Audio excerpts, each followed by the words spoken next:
Hello दोस्तों, स्वागत करता हूं आप सभी का आपके अपने परिवार दीक्षित एजुकेशन अड्डा पर। दोस्तों एक बार फिर हाजिर हो चुका हूं लेकर आपके लिए वेरी इंपॉर्टेंट क्लास है। आज 8 अगस्त एसएससी सीएचएसएल की सारी शिफ्टों में आपसे क्या क्या सवाल पूछे गए और आने वाली शिफ्ट में अब आपको कैसी तैयारी कर जाना है उसका एक सटीक एनालिसिस करेंगे इस क्लास के अंदर।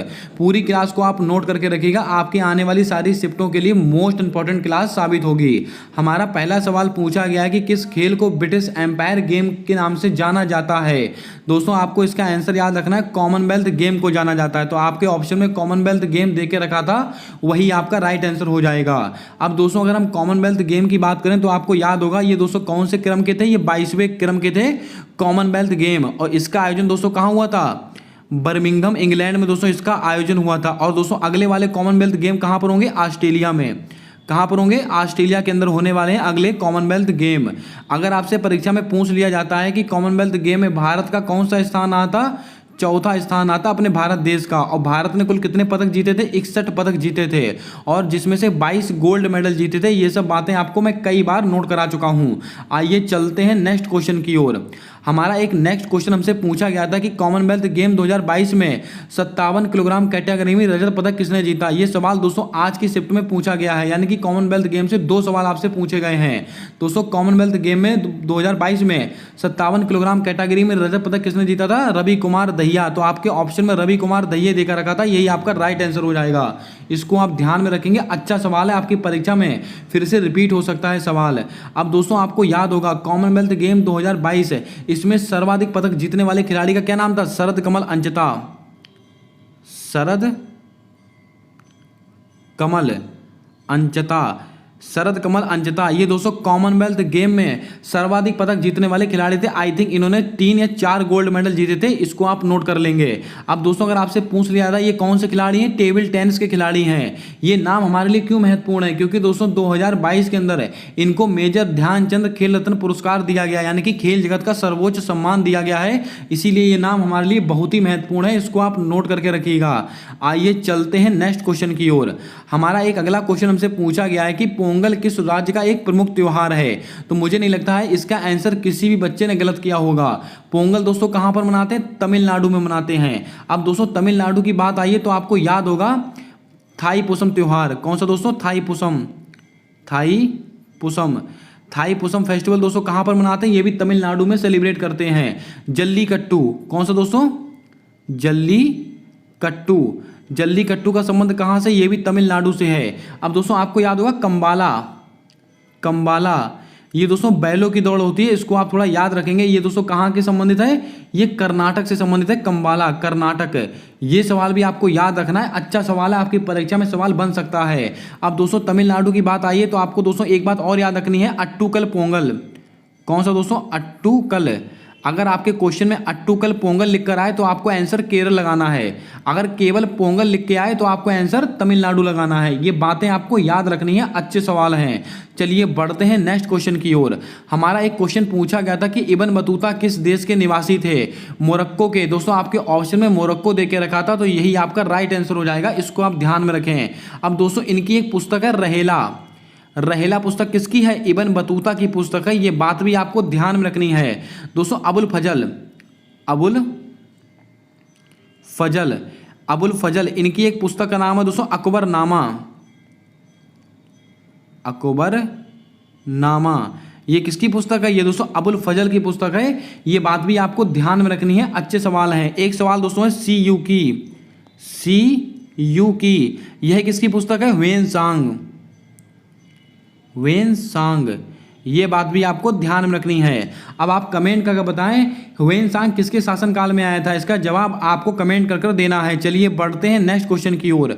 हमारा अगला क्वेश्चन हमसे पूछा गया था कि पाइका लोक नृत्य का संबंध किस राज्य से है? तो बच्चे को पता है दोस्तों पाइका कहाँ का है? उड़ीसा का। अगर आपसे पूछ लिया था छऊ, छऊ पाइका ये कहाँ के? उड़ीसा के हैं। धानु यात्रा, धानु यात्रा, धानु यात्रा, रज पर्व, रज पर्व, नुआखाई, नुआखाई ये सब त्यौहार कहाँ के? ये सबके सब फेस्टिवल कहाँ पर मनाते हैं? उड़ीसा के अंदर मनाते हैं। अब दोस्तों आपको याद होगा ओडिसी नृत्य। दोस्तों जहां से सवाल बन सकता है वो सब सारे दोस्तों सवाल मैं आपको बताते चल रहा हूं। ओडिसी नृत्य इसमें दोस्तों संबंधित है, आपको याद होगा केलुचरण महापात्र, केलुचरण महापात्र, केलुचरण महापात्र का संबंध किससे? उड़ीसी नृत्य से है। और दोस्तों संयुक्ता पर्णहारी, संयुक्ता पर्णहारी, इनका संबंध किससे? इनका संबंध भी दोस्तों उड़ीसी नृत्य से है। चलिए बढ़ते हैं नेक्स्ट क्वेश्चन की ओर। दोस्तों जो मैं फैक्ट आपको नोट करा रहा हूं, इन फैक्टों को भी आप ध्यानपूर्वक नोट करते चलें। चंदावर का युद्ध किसके किसके मध्य लड़ा गया था? दोस्तों आपको याद रखना, चंदावर का जो युद्ध है जयचंद और मोहम्मद गौरी के बीच में लड़ा गया था। आपके ऑप्शन में देके रखा था, यही आपका राइट आंसर होगा। अब दोस्तों कुछ महत्वपूर्ण युद्ध मैं आपको नोट करा देता हूं, इनको आप नोट कर लें। अगर आपसे पूछ लिया था 1526, 1556, 1761, 1757, 1764, 1540 और दोस्तों 1540 और 1527, 1527 है। ये कुछ महत्वपूर्ण डेट हैं, इनको आप नोट कर लें। ये सारे युद्ध आपकी परीक्षा में जरूर आपसे पूछे जाएंगे। 1526 में दोस्तों कौन सा युद्ध हुआ? पानीपत का पहला युद्ध। किसके बीच में हुआ था दोस्तों? आपको याद होगा, बाबर तथा इब्राहिम लोदी के बीच में हुआ था पानीपत का पहला युद्ध। इसको आप नोट कर लें। 1556 में पानीपत का दूसरा युद्ध हुआ था। किसके बीच में हुआ था? बैरम खान तथा हेमू के बीच में हुआ था। 1761 पानीपत का तीसरा युद्ध हुआ था। किसके बीच में हुआ था? मराठा तथा अहमद शाह अब्दाली। ये पानीपत के तीनों युद्ध आपको नोट होने चाहिए। 1757 इसको क्या हुआ था? प्लासी का युद्ध। किसका युद्ध हुआ था? प्लासी का युद्ध हुआ था 1757। 1764 ये दोस्तों बक्सर का युद्ध हुआ था। कौन सा? बक्सर का युद्ध हुआ था 1764 में। 1540 में दोस्तों कन्नौज का युद्ध हुआ था। किसका? कन्नौज का युद्ध हुआ था। अब दोस्तों 1191 और 1192 ये दोनों युद्ध भी हमारे लिए महत्वपूर्ण हैं। 1191 में दोस्तों कौन सा युद्ध हुआ था? तो आपको याद होगा तराइन का पहला युद्ध। किसके बीच में? मोहम्मद गौरी तथा पृथ्वीराज चौहान के बीच में। और 1192 में दोस्तों कौन सा युद्ध हुआ था? पानीपत तो सॉरी दोस्तों तराइन का दूसरा युद्ध, मोहम्मद गौरी तथा पृथ्वीराज चौहान के बीच में। दोस्तों आपको बता दें, तराइन के पहले युद्ध में पृथ्वीराज चौहान की विजय हुई थी और तराइन के दूसरे युद्ध में पृथ्वीराज चौहान की हार हुई थी, मोहम्मद गौरी की विजय हुई थी। ये 8 से 10 सवाल हैं जो मैंने आपको बता दिए, इनको आप नोट कर लें। आइए चलते हैं नेक्स्ट क्वेश्चन की ओर। एक हमारा क्वेश्चन पूछा गया था कि आर्य समाज की स्थापना कहां पर हुई थी? दोस्तों आपका राइट आंसर क्या था? बॉम्बे। आपके राइट आंसर बॉम्बे होगा। दोस्तों जितने भी समाज थे, सारे समाज मैंने आपको नोट कराए थे, उनमें से आज 2 सवाल आपसे पूछे गए हैं। आपको याद होगा 1828, 1875, 1867, 1897, ये 4 डेटें मैंने आपको 100 से ज़्यादा बार नोट कराई होंगी। 1828 में दोस्तों किसकी स्थापना हुई थी? तो आपको मैंने नोट कराया था, ब्रह्म समाज की स्थापना हुई थी। किसकी? ब्रह्म समाज की स्थापना हुई थी। और किसने की थी? राजा राम मोहन राय। परसों वाली क्लास उठा के देखिएगा, जो दोस्तों 1 घंटे की क्लास है, उसमें ये सब बातें मैंने बताई हुई हैं। 1828 में दोस्तों किसकी स्थापना हुई थी? ब्रह्म समाज की स्थापना हुई थी। किसने की थी? राजा राम मोहन राय। और राजा राम मोहन राय ने ही 1815 में आत्मीय सभा, कौन सी सभा थी? आत्मीय सभा, आत्मीय सभा की भी स्थापना की थी राजा राम मोहन राय ने। और राजा राम मोहन राय को दोस्तों राजा की उपाधि किसने दी थी? अकबर सेकंड ने दी थी। अब दोस्तों बात करते हैं 1575। आपको याद होगा आर्य समाज। आर्य समाज की स्थापना दोस्तों किसने की थी? स्वामी दयानंद सरस्वती जी ने की थी। किसने? स्वामी दयानंद सरस्वती ने। कब की थी? 1875 में। 1867 में दोस्तों प्रार्थना समाज, कौन सी समाज की? प्रार्थना समाज की स्थापना हुई थी 1867 में। किसने की थी? आत्माराम पांडुरंग। ये नाम आप नोट कर लें। और 1897 में दोस्तों राम किशन मिशन, राम किशन मिशन, इसकी स्थापना दोस्तों कब हुई थी? 1897 में हुई थी। किसने की थी? स्वामी विवेकानंद सरस्वती। अब दोस्तों एक समाज बचता है, सत्य शोधक समाज। इसकी स्थापना किसने की है? महात्मा ज्योतिबा फुले। और दोस्तों कहाँ का समाज है? महाराष्ट्र का समाज है। मोस्ट इंपॉर्टेंट में इस पॉइंट को आप नोट करें कि महाराष्ट्र का समाज है। अब दोस्तों आप कमेंट करके बताएं, महात्मा गिरी जी की एक पुस्तक है, बहुत ही फेमस पुस्तक है। महात्मा ज्योतिबा फुले जी की दोस्तों पुस्तक है, बहुत ही फेमस है। उसका जवाब आपको कमेंट करके बताना है, वो क्या नाम है उसका। आइए चलते हैं नेक्स्ट क्वेश्चन की ओर। एक क्वेश्चन हमसे पूछा गया था कि नर्तकी नटराज का संबंध किस शास्त्रीय नृत्य से है?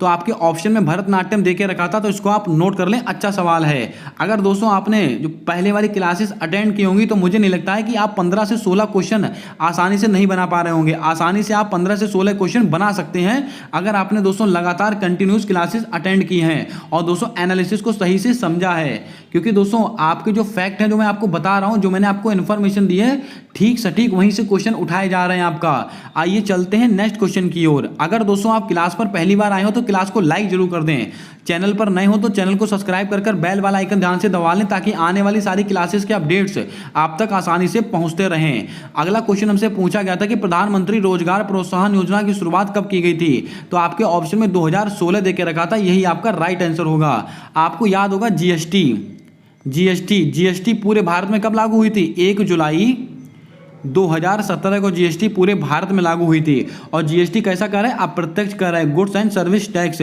और दोस्तों कौन सा संविधान संशोधन? 101वां कॉन्स्टिट्यूशन अमेंडमेंट है। और दोस्तों आपको याद रखना है किस समिति की सिफारिश पर हुआ था? विजय केलकर समिति। ये बातें भी आपको याद रखनी है। एक समाज दोस्तों पूछा गया था 1828 वाला, मैंने आपको बताया था 1828 में कौन से समाज की स्थापना हुई है? ब्रह्म समाज की स्थापना किसने की थी? राजा राम मोहन राय। आपके ऑप्शन में देके रखा था, यही आपका राइट आंसर होगा। दोस्तों एक सवाल आपसे पूछा गया था कि समता का अधिकार कौन से अनुच्छेद में है? अगर दोस्तों आपके आर्टिकल तो 14 आपके ऑप्शन में था, यही आपका राइट आंसर होगा। समता का अधिकार कौन से आर्टिकल में है? आर्टिकल नंबर 14 है। अब दोस्तों एक क्वेश्चन ऐसा भी बच्चे बता रहे हैं कि अनुच्छेद आर्टिकल 16 से क्वेश्चन था। अगर आपके ऑप्शन में अगर सवाल ये पूछा गया था कि रोजगार के क्षेत्रों में अवसर की समानता, तो आपका आर्टिकल दोस्तों कौन सा हो जाएगा? Article number 16। ये सब आर्टिकल बताए हुए हैं। आर्टिकल 215 में क्या है? तो आपको याद होगा किसी भी व्यक्ति से धर्म, जाति, लिंग, वेशभूषा के आधार पर भेदभाव नहीं किया जाएगा, आर्टिकल नंबर 15 है। 16 में क्या है? रोजगार के क्षेत्रों में अवसर की समानता। 17 में क्या है? छुआछूत का अंत यानी कि अस्पृश्यता का अंत। 18 में क्या है? उपाधियों का अंत। अनुच्छेद 19(1)(a) इसमें क्या है? अभिव्यक्ति की स्वतंत्रता। अनुच्छेद दोस्तों 21 में क्या है? प्राण एवं दैहिक स्वतंत्रता। ये सब बातें हम कई बार नोट कर चुके हैं। आइए चलते हैं नेक्स्ट क्वेश्चन की ओर।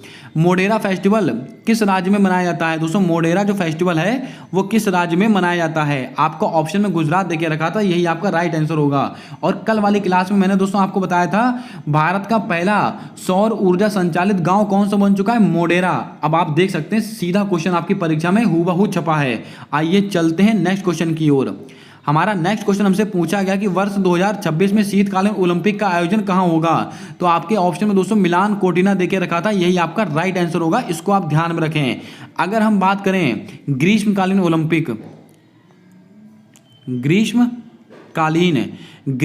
ओलंपिक 2024, इसका आयोजन दोस्तों कहां पर होने वाला है? इसका आयोजन होगा पेरिस के अंदर। ये बात भी आपको ध्यान में रखनी है। और दोस्तों कॉमनवेल्थ गेम, इनका आयोजन 2026 में दोस्तों कहां पर होगा? तो आपको दोस्तों याद होगा ये दोस्तों ऑस्ट्रेलिया में होने वाले हैं। ये सब बातें आपको नोट करनी है, अच्छे सवाल हैं। चलिए बढ़ते हैं नेक्स्ट क्वेश्चन की ओर। अनुच्छेद 39(a) का संबंध किससे है? सुबह वाली क्लास में मैंने आपसे कहा था आर्टिकल 36 से आर्टिकल 51 तक है, इन्हीं के बीच में आपसे सवाल पूछे जा रहे हैं डेली। और देख सकते हैं आप आर्टिकल 39(a) आपकी परीक्षा में सीधा आपसे पूछा गया है। समान निःशुल्क विधिक सहायता से संबंधित है जो राज्यों के द्वारा दी जाती है। तो आपको ऑप्शन में ये दोस्तों ऑप्शन देके रखा था, यही आपका राइट आंसर हो जाएगा। आर्टिकल दोस्तों 40 किससे संबंधित है? पंचायत। आर्टिकल 40 का संबंध किससे है? पंचायत। आर्टिकल 44 का संबंध किससे है? सिविल कोड, समान नागरिक संहिता। इसको आप याद होगा। अब दोस्तों अगर आपसे पूछ लिया जाए आर्टिकल 48(a), मोस्ट इंपॉर्टेंट सवाल रहेगा आपकी परीक्षा को ध्यान में रखते हुए। दोस्तों वन हो गया, वन जीव हो गया, इनकी रक्षा दोस्तों राज्य सरकार करेगी। ऐसा दोस्तों कौन से आर्टिकल में कहा गया? आर्टिकल नंबर 48 है। आर्टिकल नंबर 50 में क्या है? कार्यपालिका और न्यायपालिका का पृथक्करण। आर्टिकल नंबर 51 में क्या है? तो आपको याद होगा अंतर्राष्ट्रीय शांति। और आर्टिकल नंबर 51(a) में क्या है?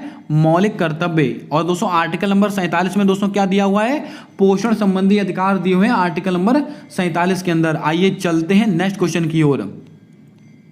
एक क्वेश्चन हमसे पूछा गया कि मुस्लिम लीग की स्थापना किस वर्ष हुई थी? दोस्तों आपको बता दें मुस्लिम लीग की स्थापना हुई थी वर्ष 1906 में। तो आपके ऑप्शन में 1906 देके रखा था, यही आपका राइट आंसर होगा। अगर हम बात करें 1905, इसको क्या हुआ था? बंगाल विभाजन। अगर आपसे पूछ लिया जाता है बंगाल विभाजन ये कब हुआ था? वर्ष 1905 में। किसके समय हुआ था? करजन के समय हुआ था। और दोस्तों स्वदेशी आंदोलन भी इसी समय हुआ था। और स्वदेशी आंदोलन कहाँ से शुरू हुआ था? Town hall Kolkata. अगर आपसे क्वेश्चन पूछा जाए दोस्तों स्वदेशी आंदोलन की तारीख कब तय की गई थी? 16 अक्टूबर। बंगाल विभाजन की तारीख कब तय की गई थी? 16 अक्टूबर। ये बात भी आपको ध्यान में रखनी है, बहुत ही अच्छे सवाल हैं, आपकी परीक्षाओं में कई बार रिपीट हुए सवाल हैं। याद कीजिएगा 1907। इसमें क्या हुआ था? सूरत अधिवेशन दोस्तों कब हुआ था? 1907 में। इसमें दोस्तों जो गर्म दल और नरम दल आपस में अलग हो गए थे। और उसके बाद 1916 के लखनऊ अधिवेशन में, इसमें दोस्तों क्या हुआ था, इसमें दो चीज़ें हुई थी। लखनऊ अधिवेशन हुआ था, इसकी अध्यक्षता किसने की थी, अंबिका चरण मजमूदार ने की थी। और दोस्तों इसके अंदर नवरंग दल और गरम दल एक हो गए थे। और होम रूल लीग मूवमेंट कब का है, ये भी 1916 का ही है। इसको भी आप नोट कर लें। जितने सवाल मैं बोलते चल रहा हूँ उनको आप एक कॉपी में नोट करते चलें, 100% आपकी परीक्षा में सवाल छपेगा। आइए चलते हैं नेक्स्ट क्वेश्चन की ओर। हरियाणा में पुरुषों के द्वारा कौन सा नृत्य किया जाता है, तो दोस्तों आपको पता होगा भांगड़ा नृत्य किया जाता है। ये दोस्तों पंजाब से भी संबंधित है, पंजाब, इसको भी आप याद रखेंगे। अच्छा सवाल है, आपको याद होगा 22 जनवरी 2015, इसको क्या हुआ था दोस्तों, बेटी बचाओ बेटी पढ़ाओ योजना कहाँ की है, हरियाणा पानीपत की है, पानीपत हरियाणा। ये बात आपको नोट करनी है, कब की है, 22 जनवरी 2015। आइए बढ़ते हैं नेक्स्ट क्वेश्चन की ओर। एक क्वेश्चन हमसे पूछा गया था कि 2011 की जनगणना में सबसे अधिक लिंगानुपात कहाँ का है। मुझे नहीं लगता इस सवाल को किसी भी बच्चे ने गलत किया होगा। लिंगानुपात मैंने कई बार नोट कराया और आज आपकी परीक्षा में हूबहू पूछा गया है। मैंने आपसे कहा था 2011 की जनगणना के अनुसार सबसे अधिक लिंगानुपात कहाँ का है, केरल का है। और सबसे कम कहाँ का है, हरियाणा का। सबसे कम कहाँ का है, हरियाणा का है। सबसे अधिक जनसंख्या घनत्व अगर आपसे पूछ लिया जाता है तो बिहार का है। कहाँ का, बिहार का। सबसे कम जनसंख्या घनत्व कहाँ का है, केरल का, माफ कीजिएगा अरुणाचल प्रदेश का। कहाँ का, अरुणाचल प्रदेश का। सबसे अधिक जनसंख्या घनत्व कहाँ का, बिहार का। सबसे कम जनसंख्या घनत्व कहाँ का, अरुणाचल प्रदेश का। लेकिन अगर आपसे क्वेश्चन ऐसा पूछा जाए 2011 की जनगणना के अनुसार सबसे अधिक जनसंख्या घनत्व किस केंद्र शासित प्रदेश का यानी किस यूटी का है, तो आपको ऑप्शन में नई दिल्ली सही आंसर लगाना है। इसको आप ध्यान में रखेंगे, अच्छे सवाल हैं। आइए चलते हैं नेक्स्ट क्वेश्चन की ओर। हमारा एक क्वेश्चन पूछा गया था कि गढ़वाल वंश ने कहां पर शासन किया था, तो आपके ऑप्शन में आई थिंक कन्नौज देके रखा था, तो यही आपका राइट आंसर हो जाएगा। इसको भी आप याद रखें। दोस्तों आपकी जानकारी के लिए बता दें, आज की दूसरी शिफ्ट का कोई अता पता नहीं है, उसके एक भी क्वेश्चन नहीं मिल पाए हैं। अगर दोस्तों उसके क्वेश्चन मिलते हैं तो कल वाली क्लास में हम इंक्लूड कर लेंगे एक्स्ट्रा फैक्ट के साथ। लेकिन आज दूसरी शिफ्ट और चौथी शिफ्ट के दोस्तों इसके अंदर क्वेश्चन इंक्लूड नहीं किए गए, मैं आपको पहले ही बता दे रहा हूँ। इसके अंदर केवल पहली शिफ्ट और तीसरी शिफ्ट में जो सवाल पूछे गए हैं वही मैं आपको यहाँ पर मैंने बताए हैं। और दोस्तों यहाँ से दोस्तों शुरू होते हैं हमारे पहली शिफ्ट के सवाल। ये सवाल आई थिंक हमने सुबह वाली क्लास में सब डिस्कस कर लिए थे। खेलो इंडिया यूथ गेम कहाँ पर हुए हैं, तो आपको मैंने बताया था मध्य प्रदेश के अंदर। सत्रिया महिला नर्तक को 2020 में पद्मश्री प्राप्त हुआ, कौन थी, इंदिरा पीपी बोरा। उस्ताद अल्लाह रखा कुरैशी का संबंध किससे है, तो आपको याद होगा तबला वादक। अनुच्छेद 51 सुबह पूछा गया था, मौलिक कर्तव्यों से संबंधित है।